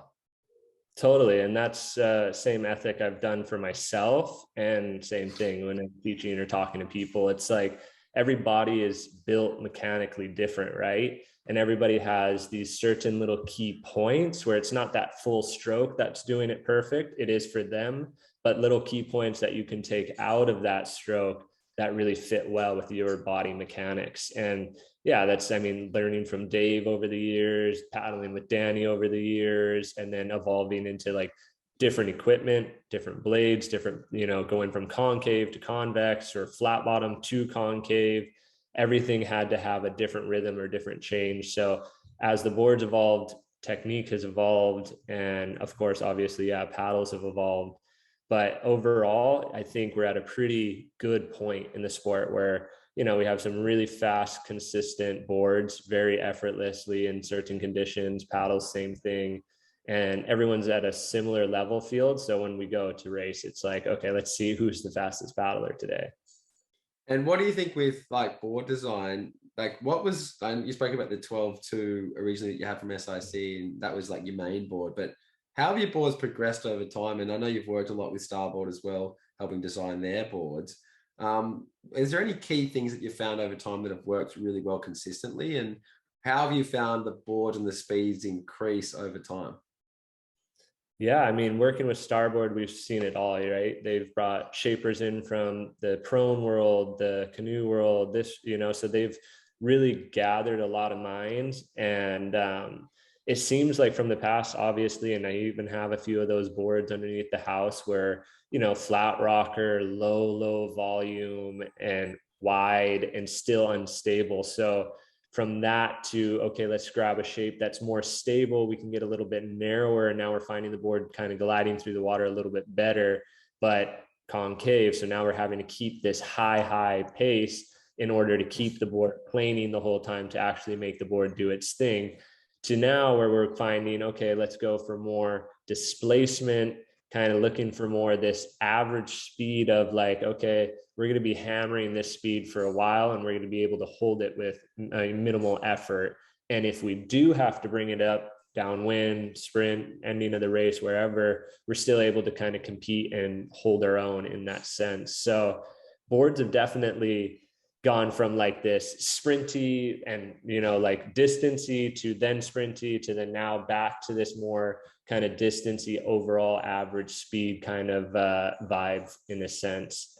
And for me personally, the current All-Star from Starboard is one of the best all-around boards I have ever touched. I mean, you can take it downwind, you have that average speed kind of pace feel where like if you're keeping it going and keeping the paddle moving, you're going to be moving on as well, and you can kind of stick in a bump right there in that one trough. But then with, you know, power, speed, timing, obviously, it still has this different ability compared to a traditional pintail dugout ace kind of vibe where hopping the swells in a sense is a lot easier. So you're kind of getting that little hybrid vibe. And then obviously flat water, it's not amazing, but flat water with the old All-Star was like sticking to the water unless you're in that high cadence kind of rhythm, high cadence stroke. So over time, seeing that definitely too much volume can kill a board, obviously, but more volume stacking on top of the board has helped a bit. And obviously playing with rockers, lines, this and that, and two different boards, right? What are we competing in right now? And are we going to be focusing on the sprint this year or this All-Star this year? And what am I focusing on? So in that sense, yeah, the All-Star has been the bread and butter and what I've kind of put more time into necessarily compared to the sprint. Yeah, and the All-Stars, I think, evolved to a place now. I think, as you sort of said, that when you started to sprint on the All-Star became sticky, and then it sort of became this like board that was kind of like could do everything, but wasn't like amazing at anything. And then it's sort of now it's re-evolved into like a board that's kind of, for me, probably my number one pick in almost most conditions. Sprint, now that's like a very much a flat water board. It's very much a flat water focus, so you can only really use it if you want to use it correctly in certain conditions. But yeah, for me, the All-Star now it's gone dugout. It's got like the tail seems to work really well. It slides quite nicely through the water. You can step back on it. There's not too much like in the tail. It's quite stable because you're low. It planes really well because of the convex on it now. And yeah, it's been a quite an interesting ride. I've been around with Starboard now for 7 years, I think it is, and just seeing what we were paddling on originally to what we're paddling on now is kind of like, it's amazing how it still evolves so much. Right. Yeah, no, thinking back to then, because you were it was like what, 2015, 2016 models we were using, I would imagine at that time, right when we switched over, because we had Brian Szymanski, who is shaping, who's a prone originally, but he had that more upside down nose where it was like had the vibe of a round bottom, but on the top was a little bit more lower volume. So in small chop, in a sense, you're kind of planing on top of the surface, you're able to kind of plow through those. And then switching to a totally round, high volume, and Matthew coming in from, I more believe, sailing world, introducing that concave on the bottom and then evolving it from there. It was really a lot faster, but then now seeing it from there to now, we wouldn't even want to use some of those boards. I remember standing on the beach. I think it was with like you, Ollie, Matthew, and Sven, and we're like cutting the tails off All Stars and like Sven was hacking into them. And it was just an amazing experience, especially the first time you go over and you're trying to like work out how it all works. And it's just like, oh, we're just trying everything, and we're just going to try everything every day. And we're gonna start at 6 and we're going to go till 10. It's just like, it was kind of incredible. And we missed out on that this year. I did, because Bailey was just born, but it's cool to see just the progression, just still moving. And I think it'll be interesting to see what we're paddling in 5 years' time as well. Yeah, totally. I mean, especially with companies like Starboard being the cutting edge at the top, like he won't, or they won't, but Sven won't really take, this is fast enough, right? So he's always pushing that envelope, okay, let's see how much faster we can go. Let's pull from this sport, or let's talk to this guy, or having new team riders now might have a new perspective on this, whatever it may be. It's pretty cool to see where we're at now. And totally, like 2023 or 2028, when the Olympics did come, if we were in it, where the boards would be at that point.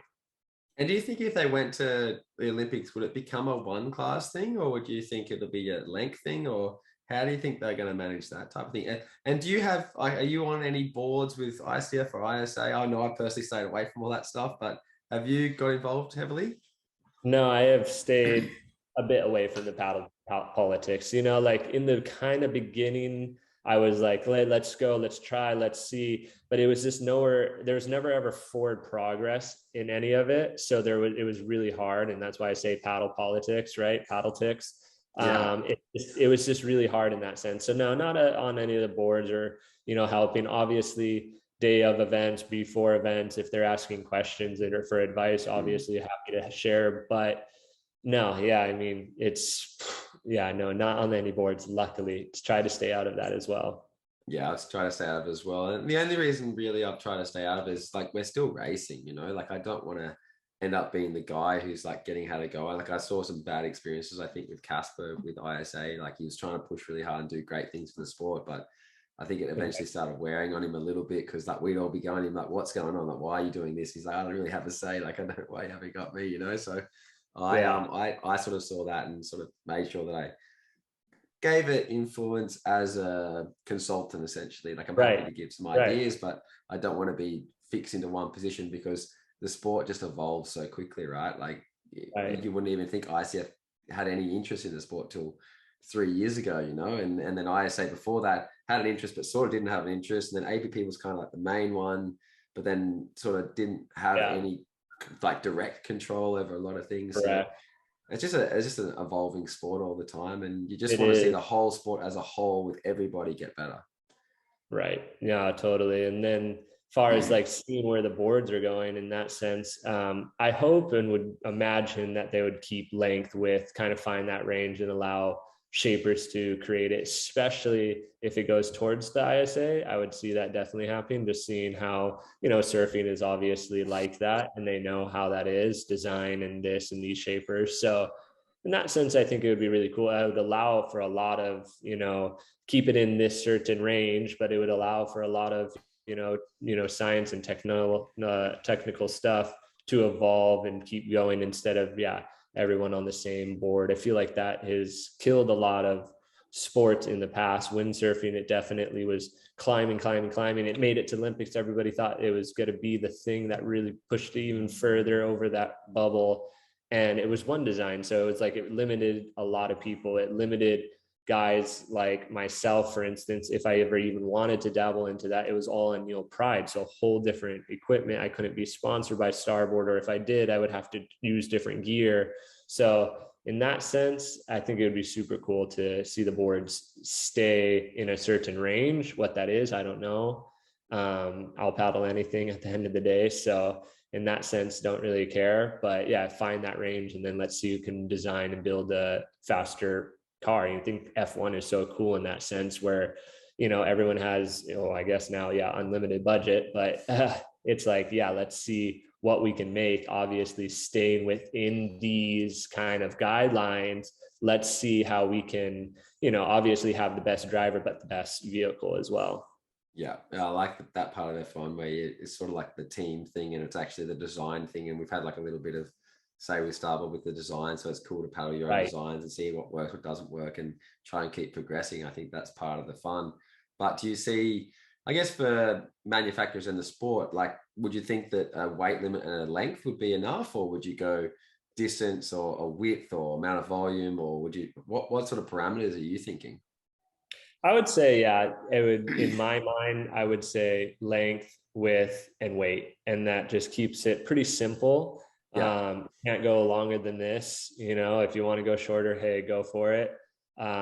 Even then, I would even say just keep in that one length. This is the length. And then, width, no narrower than say whatever it is. And you can go wider, obviously.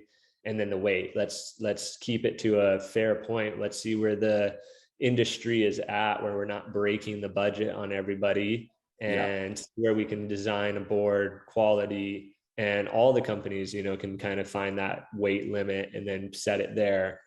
Then in that sense, it keeps it a little bit cost down. In that, if you get too light, too hollow, this, I think it gets a little too technical. So the weight would definitely be key. And as far as length and width, keep it into a certain parameter. Volume, I think that's cool. I think that's part of it. I think that's, like what makes these boards work in these conditions and not work in those conditions. And that can change a lot. And same thing with rocker and things like that. Like, it's not really going to make or break and give you so much advantage, especially when everybody has the same opportunity. Whereas if you kind of fit it into too many little requirements, I feel like then it gets closer to that one design aspect where it's like, okay, we can push the bubble only so far, where simpler, still have a pretty good envelope to push, but at the same time, we're not getting stupid and like, breaking the banks of all the paddlers in the industry and, all the sponsors. Yeah, I think what I like to see is probably a length, which we finally kind of got sorted a few years ago. Remember, there was like all that debate from the Euro Tour and everything was happening, and we're just like, just go 14. It's just so easy. Like, just do one size, and then I think the weight is kind of a good thing, but then it's kind of not a good thing, because you kind of want it to get lighter and better and stronger and faster, but then it's got to get to a point where it's like kind of even for everybody, and people aren't like just trying to buy race wins, like it's got to find that point. You don't want to get like foiling at the moment, where it's just like, well, if you've got the fastest foil with the most R&D, you win. Right. So, yeah, I totally agree on that. So finding that happy medium for SUP, if it went towards that way, like I still think we're a long ways away, obviously. And in this spot where we're in right now, I don't think it's necessary. I don't think it's, there's not so much on the line in that sense. So keeping where we're at, like you said, finally the 12-6 and 14-foot battle has ended. Unlimited dinosaurs, those things are hiding underneath houses. So in that sense, at least we're at that place with weight. Everyone is trying their own things. You have Bruno over there, Starboard having their go at it, and other companies having their go at hollow or half hollow or whatever it is. And everyone's still, the placings are not changing dramatically, right? So we're already seeing that it's definitely has to do with a lot with the engine, but let's find those little gains in the boards.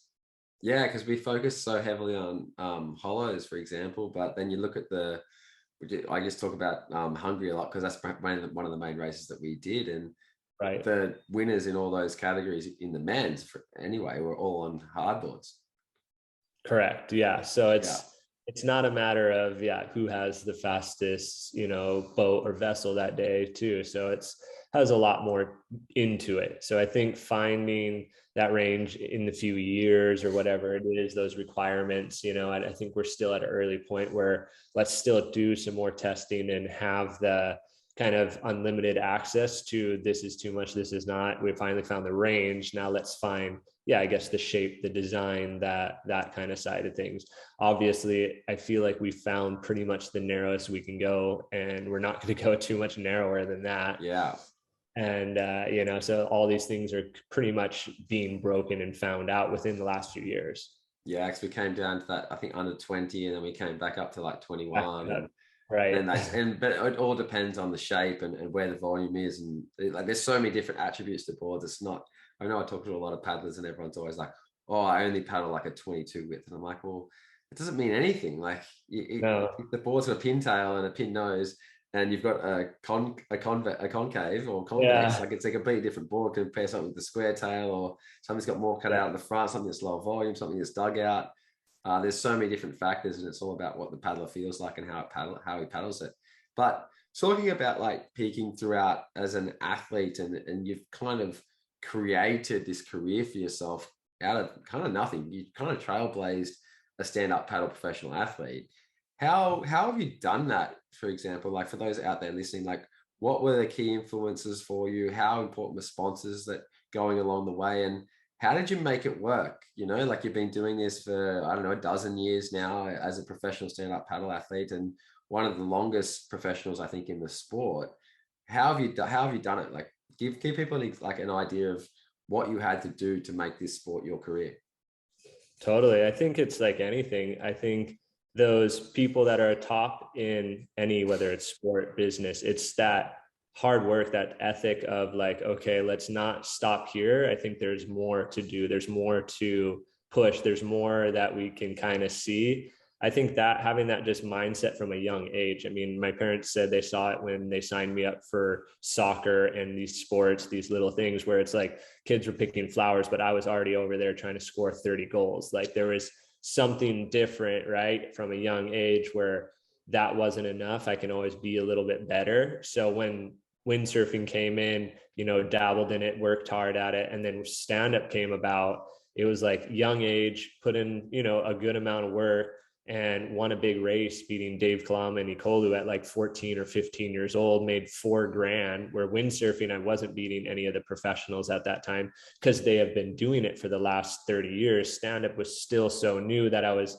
right there with them, as far as like, oh, we've all been doing it for the same amount of time. I'm just 14 years old.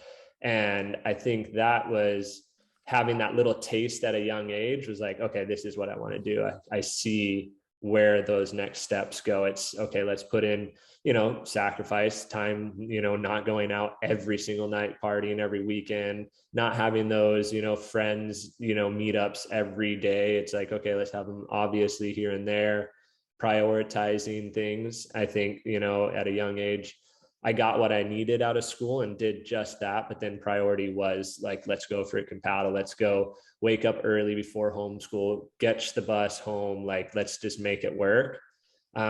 Big part of the success, I think, was definitely parents. I mean, that was, I was handed a silver platter in a lot of ways, but I took it and ran with it. A lot of kids can be handed that opportunity, and I don't think they run with it always. Dad almost making it to the Olympics for windsurfing, mom like 2 or 3 time world champion windsurfer. So it's like they both had that kind of mindset. They started with starboard, got into the industry. So a lot of things were like definitely like, hey, if you want this, like here's your chance. And I was like, I want this, let's go. And so that led into sponsors. And then from there, it was like, just, I think, I mean, my way about it was results. My way was like, let the actions do the talking, where now being an athlete in current time has totally shifted. Like, that isn't enough.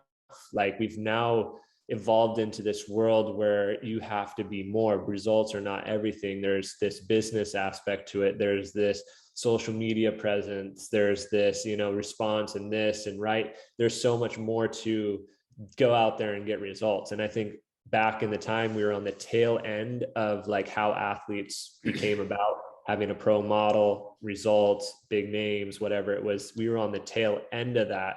Yeah. So I was kind of slingshotted into big results early on. Okay, now you're in, hold on to it. And then it was the last 10 years of like, this is rad. Like, I love traveling. I mean, it's funny too, like, I guess a little off topic, but it's like, I'm always like, oh, I want to be home. I want to see my friends, my family, this and that. And then it was like a year off of traveling. I'm like, wait, where are my friends? Where are all the people I see every week and every, like, you know, around the world, where, you know, a lot of big memories are being created, you know, like, yeah, blood, sweat and tears, but like those races, win or lose, are engraved in my mind. So it's like, yeah, a lot has, you know, shifted in that sense. So, I mean, now pushing into, yeah, I think, yeah, whatever it is, you're 13, 14, the motivation has shifted a bit, but still going for results and, you know, working other ends of it, which obviously can always be polished and fine tuned. So people that are listening and, you know, wanting this, I think results, obviously actions are loud. And after that, then it's getting that work ethic of prioritizing training, prioritizing, okay, how can I maximize this, whether it's on social media or this business avenue through this, and keeping it flowing. Otherwise, you have to then manage 2 jobs, and then that gets kind of confusing because one's trying to fuel the other, then, you know, so maximizing when you're in it to just like really go for it. And, you know, at the end of the day, there's not much different between you and I and me and you to Elon Musk. You know, it's just that, you know, people say he's lucky and he got it, but he made that tweet where it's like, no, I work 24/7 every single day, every single night for the last, whatever, 400 weeks it's been, you know? So he has that same switch where, okay, yes, he could have been handed a lot of things to him, but at the end of the day, he took that opportunity and went hard and put his mindset to that level of where we all know where to go and kind of have felt and been at a race, training, whatever it may have been. Yeah, I think that's really key. Like, speaking about like giving your time, your sacrifice, and focusing on the passion and what you really want to achieve. And speaking, when you were talking about the way that you've got to kind of be a business and a brand now, not just the results. The results get you in. Like, I think the results are still key. You've got to win. You've got to like kind of set your dominance, set your authority on one section of the sport, and whether that's in sprinting or it's distance or it's one particular component, you've kind of got to have your thing. And then from your thing, you've got to expand out from that and try and hold that thing. But once you've got the results there, they never go away. Like, they're always still there. As long as you can, I don't know, justify your sponsorships through getting more results firstly, but then doing the social media, doing the posting, making the phone calls to your sponsors, making time for, I don't know, dealer meetings, or going to test boards, or going around and you're meeting up with people, you're meeting up with shops. I know what coaching, I know you do some coaching as well. So like, there's so many other aspects of the sport you have to do to maintain the sponsorships, to maintain your income, to maintain your lifestyle. And what do you think for somebody, I guess, the younger guys coming through, is it still the same? Is it still get results and then try and look for ways to supplement your dream and your passion and where you want to go? Or is there other things that they need to be doing now that were kind of different to what you were doing when you started? Totally. I mean, not until, I can't even remember when I downloaded Instagram, but you know, that time frame of being an athlete was well before that, as a kid especially. So it was purely on, let's get some results, let's get that in and maintain that. But for now, the kids that are coming up and coming, I mean, for instance, Noik, big result, biggest sponsor coming after him, right? He's on Starboard now. Like, obviously that grabs you, that grabs and has grabbed a lot of people, and Starboard being an example has done that with a lot of athletes, but you haven't seen all of them stay there and at the top. And that's purely because of, are you putting in the same that you're receiving from them? And sometimes it gets to a point where like the trade eye for an eye is like, okay, now it's not necessarily working. So do I either push a little bit harder here and try to get more results, or do I do a little bit more focus on the social media since I have a huge following already? Little things like that make a big difference. And you know, especially then that's the kids, right? And then on our side, our spectrum, you know, not necessarily towards the tail end of our careers, we still could go for a lot longer, but what is that next stepping stone, or what is that next thing? This can be set up now. And whether it's, you know, business through that, or working in relationships, contacts, and staying in the industry and working in the industry. So I think a lot of athletes are so fixated on the training, be good, result side, because that has been for so many years a huge part of it. And now it is still a big part of it to get in, like you're saying, like to be recognized or to be seen. And you're like, oh yeah, I won my local race. That's not going to really spark any interest, right? That big result is going to be like, ooh, who's this kid? Who's this guy? Let's, you know, like every sport has done that for years on years on years. Like, ooh, yeah. Okay, another kid. Okay, who's this guy? Let's grab him and try to, like, you know, make him into this star or whatever it may be. And following up with I think the biggest thing right now is just the social media world. Like athletes are really balancing those two things right there. Yeah. It can be challenging trying to manage your online presence and your physical presence, you know, and you're trying to like manage both, and you're sort of like on yo-yos sometimes when you're like, oh, I put too much into this, I didn't do enough in this, and you're trying to like swap it back and forth, but you just kind of got to do your best and try and work out what your path is. But that was something that was interesting that you just said, was like people coming in and like getting a result and then like not sort of maintaining that presence and sort of falling away. There's been I've seen like a fair few of those guys come through in stand-up. What is the difference, do you think, like those guys come in for a year, they get heaps of results and they disappear, compared to someone like you who's kind of just stayed and kept trying to succeed, kept trying to win, to prove himself? What's the difference between someone like you and someone like them, and why is it? I think purely just the mindset, right? I think the mindset does a lot, and the consistency of not really being satisfied, I guess, in a sense. Like, you know, like winning is great, but like the satisfaction from, you know, world title is even more, you know? So it's that hunger for, I guess, more and more, and to just be bettering myself. And that's a great way to kind of label it, right? You know, you can only one up yourself so much, but then when you put it on all out for grabs on the big playing field, that's when you really can see those results. So for me personally, it's been, you know, heavily weighted towards that. I think in the last maybe year, it's shifting. And now the focus is now becoming a lot more provide. I have something now, I still love it. Like, let's see now what I can provide. We're not just going out there to go race, have some fun, which it always has been and it always will be, but let's see what I can bring back and put on the table, you know, for the family right now. And I think that brings a different level of it. And that kind of comes with that second wave of, you know, at the beginning, you're young, you're chasing, you know, every weekend you're chasing someone, you're trying to tick people off, you know, you're trying to get better. And then once you're at the top, or if you come from, you know, a big result, you know, staying at the top, you really have to have that mind shift of, okay, let's keep working hard.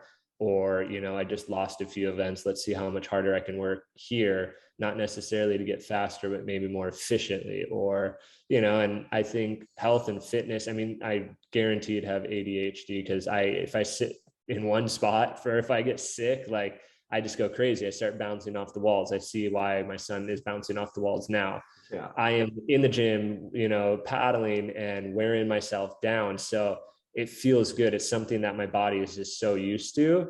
And in that sense, I just love trying to better myself and get a little more knowledge in this world of, you know, health, fitness, being an athlete.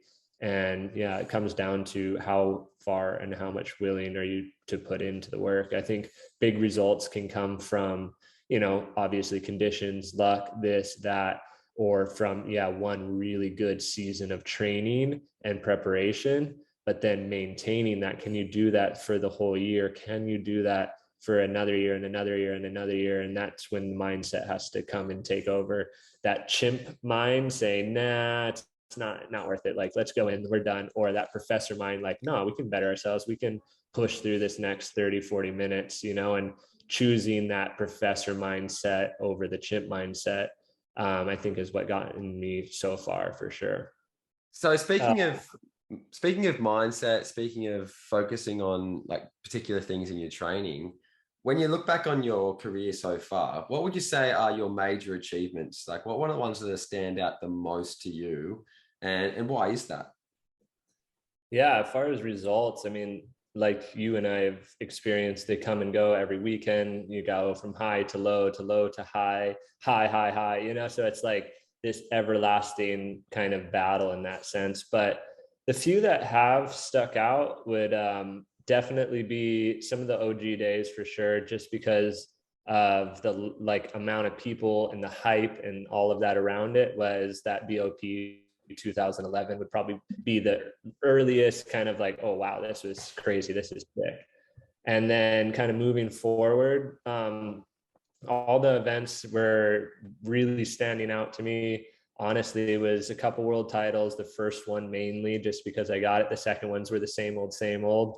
And then moving on in the ISA, that gold medal was like, whoa, okay, now let's see where we can go from this. You know, it was basically ticking off those first. And I guess in more present time, just because of the, not necessarily the level of competition, which I would have loved to see bigger and better next year. But that Pan Ams was just something so remarkable, marching down with 680 athletes just on the American team into a football stadium, treated like, I guess, the first time real athletes. You're bunking with all the other guys. Like, you have the day that you're racing, competing, and everything is just taking care of you. United Airlines sponsoring the whole thing, taking a 14-foot board. So it was like just that professionalism taking up even one more notch compared to the ICF, for instance. Yeah. And that one definitely has been a fun one to reminisce about. But back to, those first checks, right? And it was the ICF China, that was a big one. And especially because I had so much focus going into the technical, and I had so much like, okay, that's the one I'm going there to win. Like, technical is my one. I know how much better I am at technical. And I wasn't really focusing on the 200 meter. I was like, obviously, top 3 placement would be awesome, but I know there's other people there that could be faster or better. And to go there, win it, and then get a really fast time, I was like, oh wow, okay, that was sick. So that was another one of those like pretty cool ones that I was stoked to check off the list. And up to now, those are like those big ones that really stand out to me for sure. And when you're talking about results, it sounds like you're not just focusing on individual races. Like it's what the race represents. It's what the people who you're competing against. It's maybe what it provides for you and your family. Like the total experience. It's not just the result. It's not just like, okay, I won and that was great, tick the box, and that's all it means. It's like, see that there's so many different layers that you're considering when you're actually looking back at your results. Yeah, totally. It was like, the win was cool, but what was involved around that is definitely part of the story, and what brings you back into those feels, those senses, right? Like, that's one part of the story is winning, right? But like, the Pan Am's, the whole thing about the marching, the whole lead up to it, the staying with the other athletes, the camaraderie there, like seeing the athlete village of all the different nations, like it just was a whole vibe around the event. Same thing with the BOPs or the Molokais, right? Like Molokai, especially being that family dynamic for me personally, it was like mom, dad, sister, sometimes an A came for some of those years, like the whole fam on the boat cheering you for 4.5 hours, 4 hours, you know? So it's the memories around the wins that definitely make those wins stand out a little more than the rest. There's definitely, like you have experienced in a lot of it, you know, there's always these wins here, there, but the ones that, have a little more meaning are the ones that, you know, have a story behind the win, or, you know, the comeback or whatever that may be. Yeah. Well, it's funny, like you talk about different events, and if I just talk about like the comebacks or like events that like probably wouldn't mean much to like a non-endemic sponsor, but so it means a lot to me, like something like Carolina, like winning that twice, like that was on events that I just always looked at, like, and I was always a distance paddler. So it's like, if I win that race, I'm like the best distance paddler in the world. And then you go to world championships, like, well, it's not the same level. But if I say I'm a world champion to someone, they're like, oh, you're a world champion. But when Right. I'm like, but I'm more proud of necessarily probably the Carolina Cup wins, because they were so hard to get, against those type of competitors. And then, or coming back from a Carolina and doing terribly, and then going to I think it was one of the years I was racing you, and it was St. Maxime, I think it was, and I'd gone from 18th to Carolina, and I've won St. Maxime, and it was the best feeling ever, because I was like, okay, I can still do this. I'm not useless. Because you just, sometimes you just have those really bad performances, and and you start I don't know, mentally breaking down. Okay, what did I do wrong? What can I do better? What did I do differently? And you're sort of going, okay, then you actually achieve that result again, and you're like, oh, okay, this is why I do it, And I'm sure you've had many instances similar like that. Totally. And I think that's also part of the, like you were asking earlier too, of those ups and downs, or how does a guy come and win it and then disappear? I think when you lose races, I'll say it over and over, is that's where you learn stuff. So it's the people that go back to the drawing board and, progress forward from losing, right? It's not about losing that loss. It's how fast, how good, and how strong can I get up and then hit the next race, for sure. 100%. Well, one of my favorite quotes is losses are the stepping stones to your next victories. And every time I lose now, I'm just like, okay, well, where can I be better? And you start working out where you can be better, and you start filling all those little gaps, those little 1%ers, and then your loss becomes your next win. There's so much to learn, as you suggested. But on going away from that a little bit, and I know it's something that people love talking about, nutrition for paddling, and how do you set yourself up each day? Is there a strict diet and regime, or are you pretty relaxed because you travel? How do you eat each day, and what are you kind of focusing on when you are eating? Yeah, that's definitely something like you were talking about just now, those 1%ers, which I've focused in on. And yeah, it's this 80 to 20% kind of theory where, obviously with travel and all this, there's 20% of the time where you just got to go eat what you got to eat and then get the fuel into you. Obviously being home, trying to keep it as clean as possible and trying to just buy quality over, quantity, just real high ingredients, organic as much as possible, but eating meat, carbs, all the above. There's no certain keto or this or that. I just try to get high quality stuff and mix it up as much as I can. Obviously leading into races and those kind of things, trying to load up extra on the carbs, maybe on that Thursday, Friday kind of thing. Or sometimes for Carolina, for instance, if it's more distance, you really trying to load up on fat reserves, butters, avocados, all those high fat things. These are, basics, and nothing I would really say this is my strict routine. The craziest thing I'll get about is just trying to source the quality, really just trying to get, the fuel for a Mercedes compared to whatever the Mitsubishi's, the Mercedes requires the higher premium gas, less ethanol, whatever it is. So just paying that little bit extra and stepping and kind of being more mindful, being home a lot easier, going to the farmer's market, things like that. On the road, that's really when that 80-20% kind of comes into play, where you can only do so well. And China, for instance, that was insane. I remember the day before, they're careful, don't eat too much of the meat, or don't eat too much of this or something, because you test positive for this hormone, so it's whoa, what am I going to eat now? I'm pretty sure I ate literally bananas, sweet potato, and rice, just pure carbs, just only carbs for the next week. I remember panicking about that as well, because we ate it for the first day or something, and then all of a sudden they're like, oh no, don't eat the buffet food. And you're like, this is the ICF hotel. What the hell is going on? Right. Yeah. So nutrition side, like I said, sourcing high quality. I've played around with a lot of fasting on off season, which I've found being very beneficial, and doing more fasted training. So waking up for more distance stuff, low level, not in this high level, obviously sprinting more, that fast burning carb kind of zones. But yeah, just drinking a plain cup of black coffee, going for an hour or two of a paddle, and actually feeling really amazing. And kind of what that's doing, it is bringing you into more of that fat burning ketosis kind of level. a little more instantly, because as soon as you don't have any more carbs to pull from, which is that fast fuel, right? That's when it starts pulling from your fat reserves. And I think, I mean, I haven't tested it too much, but seeing the results from other people, they're finding distance paddlers are having more success in that. So playing with that on off season, when base work, low level, longer paddles are in the schedule for me. Doing a little bit of that. Other than that, pretty clean, pretty simple. And carbs are my friends, especially right now for sprinting. So sticking to the pastas and the rice and the sweet potatoes, guaranteed.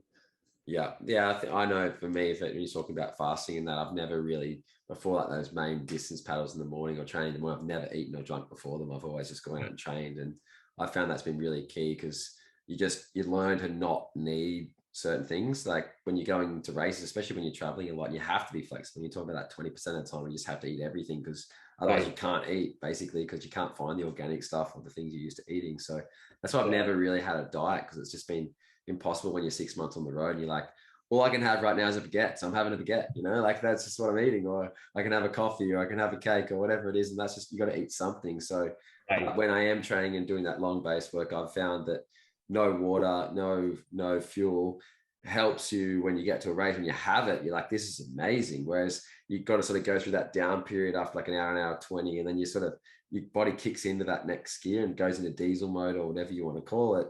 And your body can really sustain it without going, oh shit, I haven't got food, I haven't got water, I'm going to fall to pieces.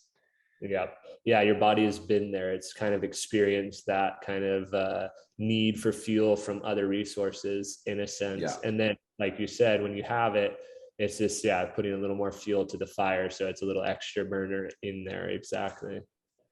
And that's super key. And I think for you, like, what are you thinking now going forward for you? Like, how many more years do you think you can be at the top level? You see guys who are just performing up to like 50 now, like if they've got the motivation, they've got the drive, they look after their bodies, they keep doing it. You've spoken about 2028, potentially, like you might be able to go to the Olympics at that point. What are you thinking? Like, have you got a transition plan, or are you just going to keep racing? What are you going to do for the next 5-10 years? Like, where do you see yourself? Yeah, totally. I mean, I definitely see myself pushing hard for the next 5 years, guaranteed. That's easy number. It gets me into the, mid 30s. I'll be 33 at that point. So almost to mid 30s. See where the sport's at, for sure. At that point, I'm going to have 2 kids, and, priorities will shift in the sense, that providing will be wanting to be providing maybe a little bit closer to home, whatever that may be, or partake in, which I've dabbled in a bunch of stuff, haven't found like that true spark of like, oh, this is what, kind of resembles paddling, or resembles, that feeling I get from competing. Right. I think I have so much fun being on the road, being in these high intense moments, that, I'm loving my life. I love my job. And so the next 5 years, going hard, seeing where that brings me. If we see that level change, or that shift in the sport getting a little bit more serious, that could spark other avenues as well. But the next 5 years, go hard, can maintain sponsors, keep them happy, start cherry picking even more so, and really just hopefully the sport cleans itself up, being able to have a season where, you can kind of have some family time, travel time. Even this year has been nice in that sense. A lot of time home here, base working, and then the end of the year is going to be full on. It's going to be exciting few years ahead to see where the sport keeps going, because it's just evolved. Even though I've been in it for 7 years, like what it was then to what it is now to what it will be another 7 years, who knows what it'll be like. But and just probably one of the final things, injury wise, in the stand-up paddleboarding, what have you sustained many injuries? Have you seen many injuries? And what do you think are the key ones? Like, I know that you've got like the golfer's elbow, the tennis elbow, lower back pain, those type of things. How have you, A, managed it if you have got injuries, and B, what sort of recovery techniques do you use?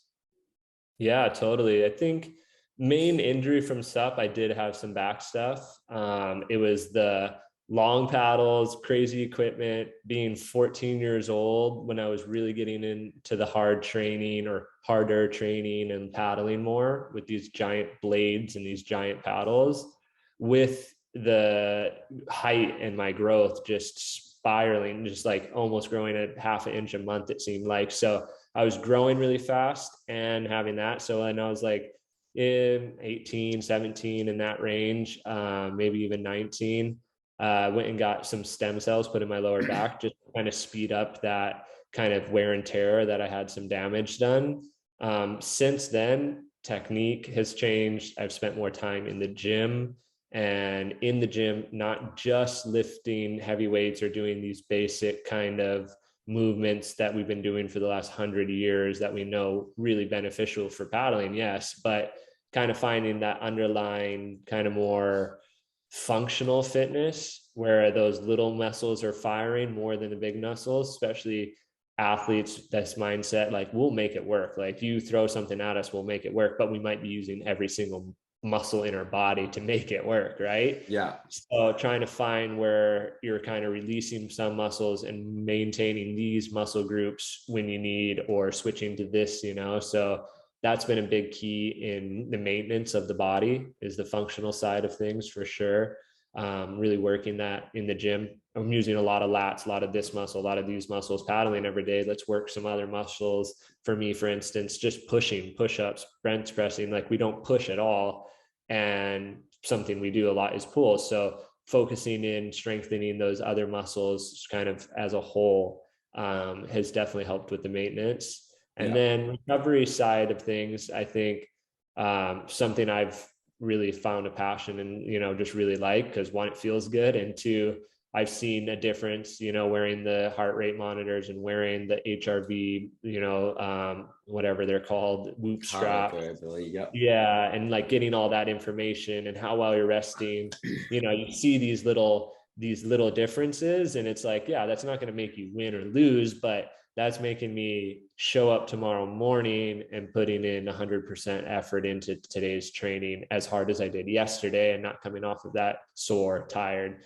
And little things like stretching, rolling out, obviously key to then, getting into some fun gadgets like that Normatec thing, where it's like full air compression boots going all the way up to your, groin area, where it's moving a lot of blood. You've seen Bruno on them and a lot of other athletes in other sports on them. Just moving a lot of blood, getting all that lactic out, feeling good in the moment. Something after like Carolina, for instance, you're sore, you're stagnant, and then having to go right after, go do the surf race the next day. So those little things I've liked to travel with, the red light, break down inflammation, little things that fit in the suitcase and you can bring it along. That's kind of the ones I've mainly collected and gathered. And seeing guys like Tom Brady or some of these other biohackers, like, oh, I'm going to live to 200 years old and be, still jumping jacks and push-ups and this and that. It's all about, starting that now, putting in the effort now to, you only get one body. So let's not like totally trash it, especially being an athlete. It's really easy to do it. Like we all have that, like we talked about earlier, that mindset to work harder than everybody else, so finding that balance, which I think I've only been able to find in the last few years, of like putting in maximum effort into training, but then still putting in that same kind of effort into recovering so that, I can maintain for the next 5 years. I mean, Tom Brady, LeBron James, their like budget on recovery and that stuff is millions. Like they know how much it's worth because, they're putting that much into the sport. Let's get that much out of it off the field. Right. So it's a big thing. And I mean, for anybody that's doing it, it's as simple as breath work, meditation, stretching, rolling. Yeah. You want to get a little more technical. There's a bunch of fun little gadgets that you can get and bring along. That massage gun, for instance, that thing is killer. Like that would help, pre-post, during. It's like all these little things that are available to us now, where, a couple of years ago, 10 years ago, even, where it's not even in the books for, average person like us to get our hands on. Yeah, and it's interesting as well, I think, with all those different gadgets and things, like whether you got the heart rate variability straps, the Garmin watches, or the I don't know, the leg stuff that you're talking about, the ultraviolet light. Like I think it's also very good for your motivation as well. like if you're looking at, I never used data until I was like 25, I think. I always had coaches and that type of thing who would tell me what to do. And so I never really had to wear anything. And then when you become an individual athlete and you're trying to find that your best things, all those different things kind of help motivate you. Do you find that as well? Yeah, totally. I think, yeah, motivation and showing up to the start line with zero doubts, right? That's the biggest thing. Like, did I check off everything? Did I train? Did I recover? Did I, like, if you leave one of those stones unturned and you get to the start line, you know that thought is going to come up into your mind, either at the start line or when you want to pull out of that race, right? You're like, well, I didn't do my, so like if you have all of it just unturned, there's no real place where you can run and go like, oh, well, I didn't do this, or any self-doubt or anything, right? So motivation, yes. And then also just feeling ready and that you're not missing any key component when you're on that start line. Yeah. So just trying to make sure that you just cover all bases. You right. making sure that when you put your foot on the line, you're ready to do your best performance essentially. And if you haven't got any doubts in your mind, you're always going to do better. So, and then just speaking like further about those type of things, do you find that this sort of training in particular has evolved for you? Like what you were doing training, say, as like an 18-year-old to what you're doing now as a 27-year-old sprinting? What differences have you seen? What coaches have helped you along the way? And how have you found yourself evolve as an athlete? Totally. Yeah. I mean, beginning days was downwind, chase them, right? Like I was lucky enough to be invited on these downwind paddles because it always took a crew. It always took a few cars and, load the boards up and get someone to shuttle, whatever it may be. Yeah. So luckily mom was always the first one. We had a big truck to offer, hey, I'll drive everyone, drop everybody off, which made it super easy. And I was able to chase Dave Kalama, Livio, Mark Rappaport, Scott Trudon, these guys. And that was training. That was literally training. There was nothing more to it. Then it got to the point where like, oh, whoa, now I'm at the top. How do I stay at the top? Now these guys, they're not wanting to go paddle as much. They're not, like maybe pushing me as hard as, chasing. Now we're like even or me a little ahead or whatever it may be. So then it's like, okay, now we have to get onto some type of schedule. And then it got to a point where it was kind of basic in a sense, but it was just work ethic, right? I remember Danny Ching really kind of drilling something in, and it was always like, if you want to beat me, you got to out train me. And I was like, oh my gosh, this guy's paddling 1,000 miles a week on SUP, OC1, OC6, this, that. I'm like, oh my God. So I got a lot of work ahead of me. But just hearing that made me wake up early in the morning and then hitting the harbor, and it was all unstructured, but it was just, like going and paddling with Bart or Cody or Zane or these guys. And it was like, okay, go race you to this buoy. Okay, paddle, keep paddle. Oh, race you to this buoy. So it's this like more fartlek kind of like random interval without even knowing it training. Same with downwind. I think that's what gave me that like kind of peppiness, that spark in, pop, get on the swell, stay on the swell. Now we're going to do this for the next hour. So it's this long distance broken into kind of this random interval session. Over the years now, it's funny because I feel obviously that I've put in those years of work of really grinding it out. Now it's more, let's try to filter it around more what's fun for me and what I like to do. So base work is a lot of downwind stuff. If it's a really long grindy one, we'll try to do it in as flat as water as possible, but now it's really hard to find that. So, just finding those kind of days and conditions to go and do that. And it's now day on, day off kind of style where it's like day on of focusing just on paddling, and then the rest of the day can be focused on, fun activities, family, whatever. Next day is really focused on gym, so that I'm not showing up to the gym with like 3 or 4, well, paddle or this or surf. Focus on really being fresh, poppy for that. And then the rest of the day can go for a downwinder or whatever it may be. And just kind of keeping that like rhythm of back and forth, which, I mean, even the gym in general has been something so new for me in the last, honestly, probably 2019 was the first year where I grabbed a set of weights, did some deadlifts, did something more than functional fitness. Yeah. Before that has always been go to the beach, work on these few, motions and few things that are going to help me work the small muscles, push-ups, pull-ups, hill sprints, go. No weights, really, all body stuff.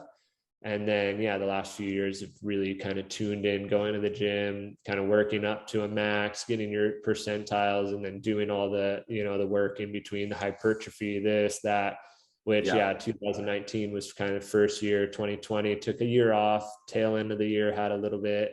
Last year had a big kind of good cycle. And then now in the same year, for this year, it's just kind of sparking that up, building muscle. And then throughout the year is that functional maintenance. It's not necessarily go lift heavy weights. Like right now we're lifting heavy, trying to build up that max. And then we're going to get from that some numbers, and then that'll build into more than endurance, so we're still so early in the season right now. Yeah. So it's been fun in that sense. That's been a big part of this fresh motivation, you could say, as well, just something new, different. And, obviously when you go to the gym, you see some results. It's always nice. Where paddling, there was not much of that limit of like, I'm here. Okay. How do I get there? It's just like, can't. Yeah. It seems like you're just constantly evolving, you're constantly adapting, you're constantly changing, and you're constantly motivated, which is really like impressive to see. And just, you're still motivated after so many years of doing it, and you're just trying to be your best you all the time, which is great. Probably the last question I'll finish on was your inspirations to do sport. And I'm sure they've changed over time, but you've mentioned like the Elon Musk, the Tom Brady's, LeBron James's. Are they the type of guys that you look up to and you're trying to inspire to be professional like them? Or is there other inspirations out there that you're really drawing down on and gaining motivation from them each and every day? No, totally. Those are some names for sure. Like they're at the pinnacle, right? And they're still in a sport where it requires, especially Tom in that sense, there's a lot of physical contact, and, they're still performing at that such a high level, which is super inspiring. And then on the level of, stand up, there's not really anyone like we've paved the path, right? Like we're the people that people would look up to in our sport. So that's why we would go out elsewhere, see what people are doing better and bigger than us. And of course, Laird still has lied in that pile of people that I look up to, of course, just being here in Hawaii, seeing him in the backyard, him having a little bit of a relationship when he got super into windsurfing. He was coming, getting boards and booms from my dad at the shop. So those are all people that you're still seeing in the industry, in that lifestyle, pushing the limits. And those are definitely some big names I draw inspiration from. Yeah, it's that's always good to just get your motivation from so many different places. And as you own being a professional athlete, which is really impressive to see. And I'm looking forward to see how you go the next few years as well. Because like for myself, like not as you said before, not coming necessarily to the tail end of our careers, but we've been doing it for a while now. And it's like, okay, so how do we get better? How do we keep evolving? How do we keep motivating ourselves to try and be the best us and try and maintain the passion that is our work, which is, it's just exciting. So Connor, thanks so much for joining me. Can you give people a little bit more info on where they can find you and how they can follow you throughout your journey and throughout the rest of your career? Yeah, man. No, thank you. Stoked to jump on. Always a pleasure for sure. And same, likewise, excited to see now that we're the old guard, right? We got to defend these spots. So definitely excited for this season. Some stacked events coming up. So yeah, if you guys want to follow, stay tuned. Conbax on Instagram, CONBAX, and yeah, my athlete page on Facebook, Connor Baxter. Two ways to just kind of stay tuned, see what's going on, give it a like, give it a love. No worries if not. Stoked to jump on with you, man. Thanks, man. And just out there to everybody, if you're watching or listening, YouTube, Apple Podcasts, Spotify is where you can find these chats, or if you want to watch. There'll be lots more coming throughout the year, and I'm really excited to have so many different guests, and I'm really stoked for everybody who are listening to the BOOTHCAST. So catch you all next time, and thanks again, Connor, so much for joining me. Take care. Cheers.